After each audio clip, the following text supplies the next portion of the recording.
এটাই যদি হয় বাংলাদেশের আইন প্রশাসনের বিচার, একজন মানুষ মারা গেলে তার জানাজায় গিয়েও যদি মানুষ নিরাপত্তা না পায়, শান্তি না পায়, সেখানেও যদি আইন প্রশাসন গিয়ে, পুলিশ গিয়ে গ্রেপ্তার করে এবং হস্তাহস্তি করে, লাঠিপিটা করে, তাহলে বাংলাদেশে মানুষ মরেও তো শান্তি নাই। কি রাজনীতি শুরু করেছে আর কি রাজনীতি বাংলাদেশে চলছেন এটা তারাই জানেন। কেননা একজন অন্যায় করলে তাকে যদি ক্ষমাই না করতে পারে, তাহলে বাংলাদেশে ইসলাম বলতে কি থাকে, কোরআন বলতে কি থাকে, নবীর আদর্শ বলতে কি থাকে? আমাকে সেটার প্রশ্নই বাংলার আইন প্রশাসন, রাজনীতিবিদ সকলেই দিবেন, সে যে দলেরই হন না কেন।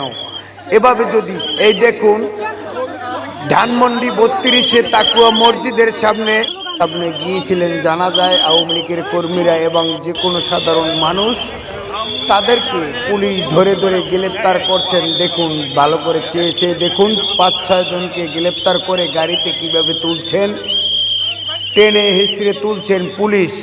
এরাই হলো বাংলার আইন প্রশাসন। কোনো ন্যায় অন্যায় কোনোটা ত্রুটি দেখে না, ভালো মন্দ চোখে দেখে না, সরকার লঘু হয়ে কাজ করছেন। যে সরকারি হোক না কেন, যে কোনো সরকার লঘু হয়ে কাজ করে। এভাবে হলে বাংলাদেশ কিভাবে চলবে?